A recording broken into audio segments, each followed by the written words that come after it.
예, 온앵커의 당잠사입니다. 당신이 잠든 사이 전해진 소식들 확인해 보시죠. 자리 이동을 하겠습니다. 미국의 부채 한도 협상 이슈가 끝나고 디폴트 우려가 수면 아래로 가라앉자 이제는 금리 문제가 대두되고 있습니다. 호주에 이어서 캐나다 중앙은행이 갑자기 금리 인상을 간밤 단행했는데요.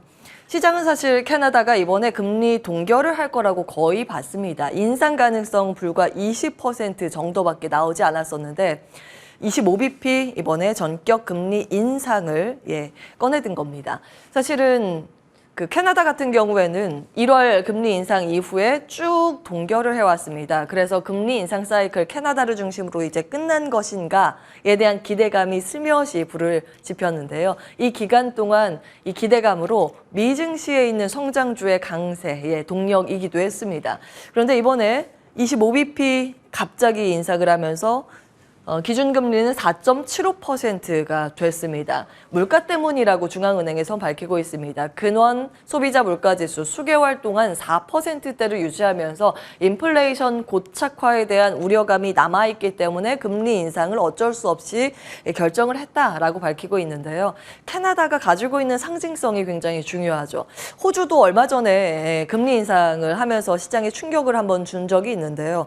호주와 캐나다는 자원 부국이라는 공통점을 가지고 있습니다. 결국 원자재에 대한 인플레이션을 우리가 놓을 수 없는 이슈라는 점을 상기시키는 내용이고요. 특히 캐나다 같은 경우에는 미국과 같은 경제권역이라고 인식이 됩니다. 캐나다가 올렸으니 미국도 올리겠구나. 이제 시장의 관심은 그쪽으로 향하고 있는데요. 물론 지금 재무부가 당장 채권을 발행해서 시중에 있는 돈을 흡수해야 하기 때문에 이번 6월은 스킵, 동결 가능성이 우세합니다. 그런데 문제는 6월에 동결한 이후에 다음에 금리 인상 다시 단행할 것이라는 게 시장의 컨센서스로 작용이 되고 있습니다. 간밤 이번에 6월에 동결 가능성 71%로 높아졌는데 그 다음에 7월에 25bp 인상 가능성 51%로 갑자기 올라갔습니다.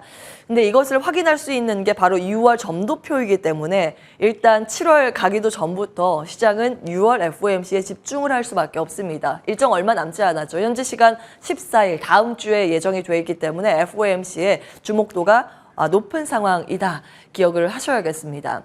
그동안 시장은 캐나다가 금리 동결을 하면서 그 기간 동안에 미국도 금리 인상 가능성이 높다라는 그 기대감에 도취되면서 성장주의 강세가 역력하게 나왔습니다. 그런데 간밤 현실을 자각하면서 금리 인상 가능성이 여전히 남아있구나라는 것을 자각하면서 그동안 상승했었던 성장주, 빅테크가 하락 전환이 됐습니다. 딱 홍해를 가르듯이 성장주 부분만 크게 빠진 것을 확인해 보실 수 있고요. 나머지 경기 민감 섹터는 오히려 상승을 하면서 다우지수의 강세, 나스닥 지수의 하락으로 연결이 됐습니다.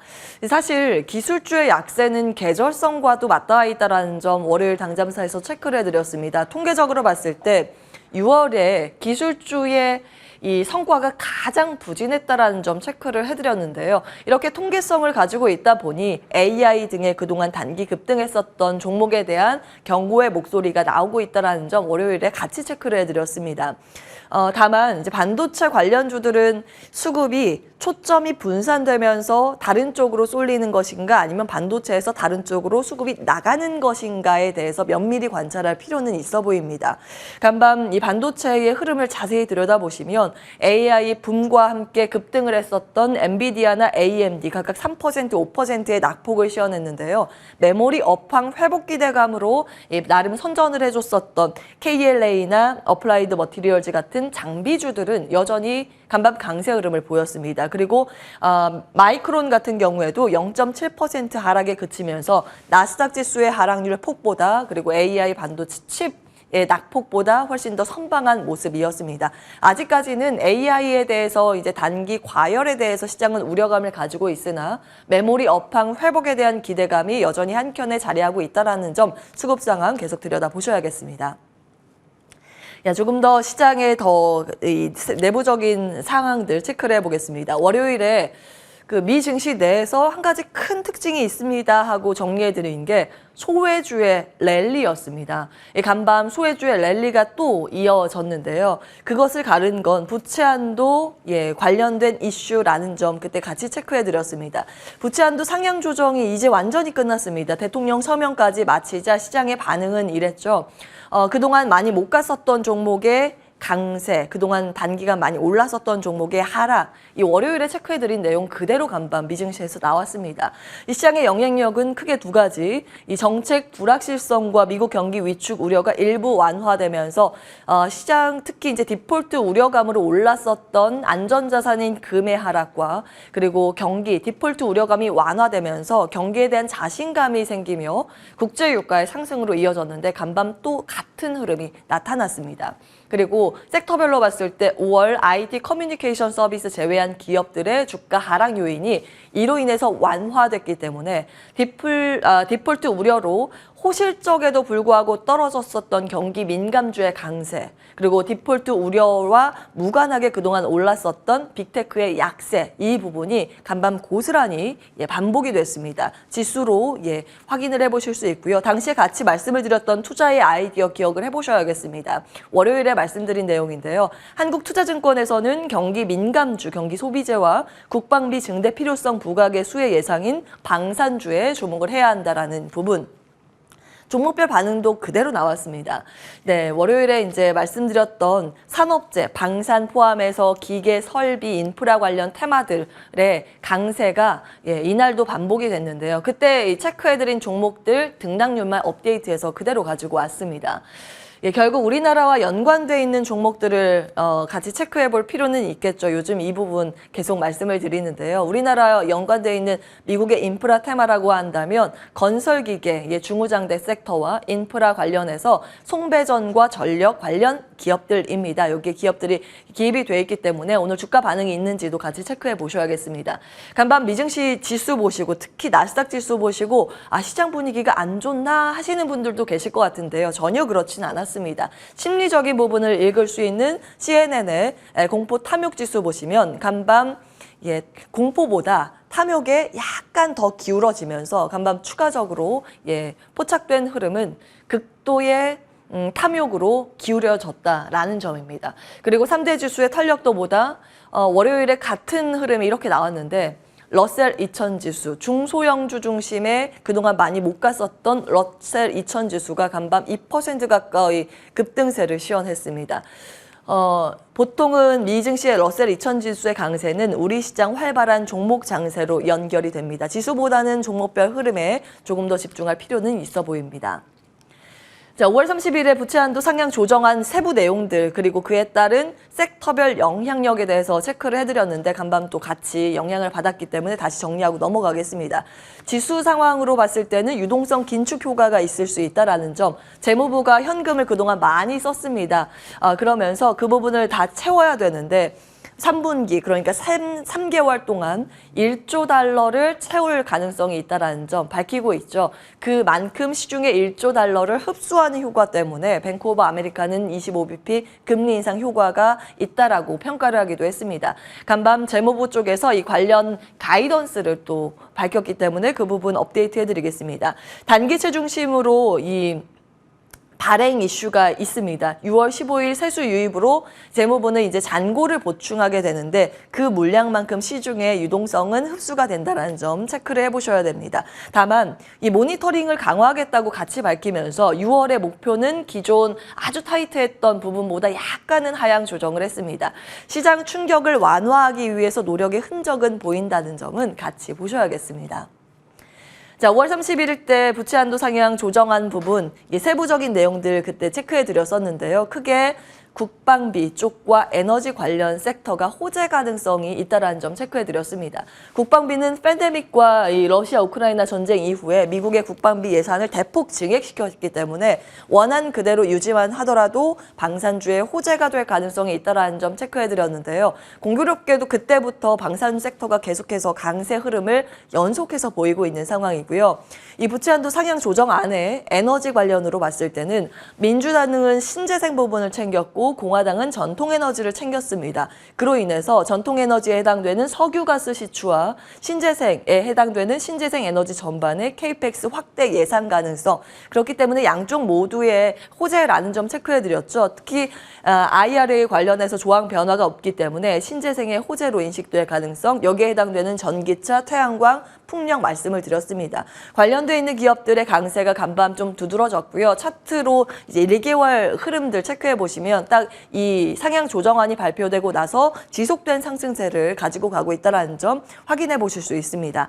특히 전기차 안에서는 테슬라가 9거래일 연속 강세 행진을 이어가면서 간밤 7개월 내 최고치를 경신하는 흐름입니다. 테슬라는 우리 시장에 고스란히 배터리에 영향을 주기 때문에 이 수급의 이 이동 흐름들 계속 좀 추적 관찰은 해보셔야겠습니다. 자리 옮겨서 국내 부분들 들여다보겠습니다. 월요일에 당잠사에서 이제 배터리에 대해서 테슬라의 강세 흐름 그 영향과 우리 시장 배터리의 수급 유입과 함께 증권가에서는 배터리에 대해서 긍정평가를 올리고 있기 때문에 기사로 이 부분을 체크해드리고 넘어가겠습니다라고 멘트를 드렸습니다. 그때 말씀드린 부분이 세계 10대 자동차 회사 북미 지역 전기차 투자 전망이었는데요. 이 금액이 컸죠. 작년부터 2028년 7년 동안 180조 원을 이들 기업들이 투자를 하게 되는데 그중에서 무려 70%의 비중이 배터리 관련 투자라는 점 체크해드렸습니다. 전기차 전환의 패러다임 속에서 배터리가 그만큼 중요하다는 점 같이 체크해드렸고요. 어제 우리 시장의 배터리가 드디어 돌아왔습니다. 배터리의 강세로 인해서 코스피보다 코스닥 지수의 상대 강도가 훨씬 더 크다는 부분을 확인해 보실 수 있습니다. 섹터별 좀 정리를 해봤는데요. 반도체는 이번 주 들어서 계속 좀 약한 모습이죠. 차익 실현에 반락하는 흐름이었고 자동차도 어제 부진했습니다. 완성차 기업들 특히 현대차, 기아, 현대모비스, 완성차 3인방이 일제히 장중에 장대 음봉으로 마감하는 흐름이었는데요. 다울투자증권에서 이렇게 분석하고 있습니다. OP 컨센서스의 변동과 환율 최근 하락과 파업에 대한 우려, 그리고 미국에서는 지금 소송 논란이 좀 있는데요. 왜 이렇게 도난이 쉽게 되게끔 차를 만들었냐라는 논란, 미국의 도난 사건이 급증하고 있다는 소식 때문이라고 분석을 했습니다. 다만 이것에 대해서 장기 관점에서는 그만큼 우려할 부분은 아니라고 유지용 연구원은 밝히고 있습니다. 밸류에이션을 봤을 때 완성차 기준으로 PER 같은 경우에 5배인데 현저하게 저평가 영역으로 오히려 안전 마진을 확보하는 구간이라고 평가를 했고요. 도난 사건에 대해서는 이걸로 주가 하락을 한다면 그건 넌센스라고 이야기를 하고 있습니다. 다만 갑자기 단기 급락을 하면서 배터리가 또 급등을 하는 모습 속에서 시장은 완성차에 들어갔던 자금들이 2차 전지로 이동을 한 것은 아닌가, 수급의 이동 가능성도 이야기를 하고 있기 때문에 당분간 정말 수급 면밀히 들여다보셔야겠습니다. 자, 그 밖에 배터리의 강세 흐름, 테슬라 연속 상승에 영향을 받는 부분도 있고요. 풍력과 태양광의 강세, 앞서서 이제 말씀을 드린 것처럼 정부 예상 편성이 앞으로 차곡차곡 집행이 되겠구나라는 게 미국 쪽에서부터 흘러나오면서 국내 연관되어 있는 기업들도 시세를 좀 받는 모습이었습니다. 그 밖에 테마주로 봤을 때는 소금 테마, 수산, 육계 테마, 대체육 테마 이런 것들이 어제 들썩였는데 테마라고 보셔야겠죠. 후쿠시마 오염수 방류 임박 소식에 힘을 받는 모습이었고요. 해운 테마는 운임지수가 최근 이제 반등세를 시현하고 있다는 소식 속에서 강세 흐름을 보였습니다. 여기 형광펜으로 표시되어 있는 반도체, 배터리, 풍력, 태양광은 최근 들어서 미 증시의 내부적인 흐름과 궤를 같이 하기 때문에 따로 표시를 해봤습니다. 같이 체크를 해보시고요. 자, 오늘은 마녀의 날입니다. 지수로 봤을 때는 내마녀의 날, 그리고 상장 IPO 이슈로는 마녀공장이 있습니다. 내마녀라고 하는 건 지수의 선물과 옵션, 주식의 선물과 옵션 이렇게 네 가지가 한꺼번에 만기가 된다고 해서 내마녀가 춤추는 변동성이 큰 기간이라고 해서 내마녀의 날이라고 하죠.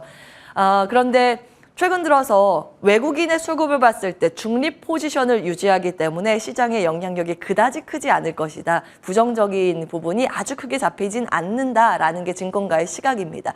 다만 장중에 변동성이 언제든지 나올 수 있기 때문에 프로그램 특히 외국인의 수급들 오늘 꼼꼼히 체크를 해보셔야겠고요. 자, 이번 주 남은 일정 보시면 마녀공장 오늘 상장을 하게 되는데 공모가 16,000원이네요.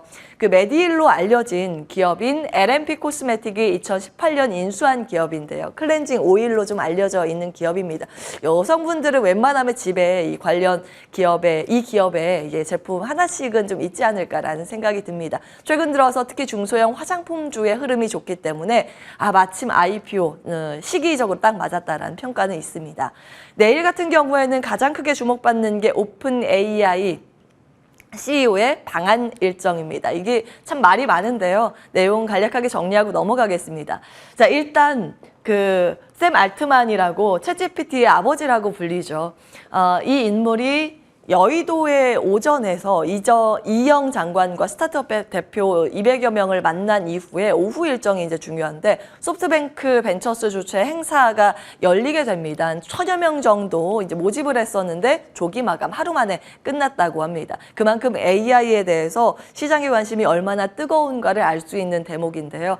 근데 말이 많습니다. 정말 이 인물이 방한을 해서 AI의 긍정적인 재료를 이야기할 것인가 물음표가 제기되고 있는데요. 전 세계에서 주요 도시 다니면서 최근 샘 알트만이 AI 위험성을 거듭 경고하고 있기 때문입니다. 지금 인류의 위협적인 존재로 성장할 수 있기 때문에 이걸 잘 감독할 수 있을 만한 기구가 창설되어야 한다라는 목소리를 높이고 있습니다.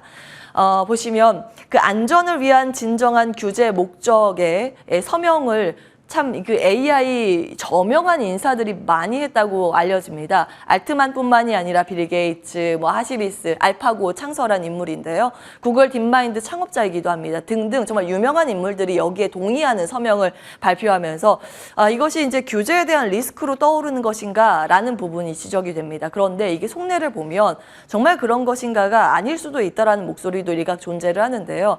결국 미국의 빅테크 외에 AI 후발주자를 막기 위한 그 속셈이 아니냐, 일명 사다리 걷어차기의 그 논리가 아니냐라는 반론이 나오고 있습니다.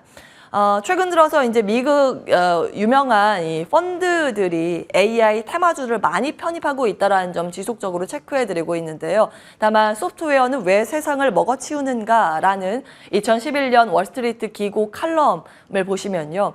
굉장히 유명한 이 벤처 투자자인데 마크 안드레센이 당시에 이 기고문을 제출을 했습니다. 그때 굉장히 크게 인기를 끌었는데 이 대표적인 투자처인 네카라쿠 베당토라는 기업 가치 인정받기까지 걸린 시간이 무려 10년이 걸립니다. 10년 동안 속된 표현으로 돈을 벌지 못했던 기업들인 건데요.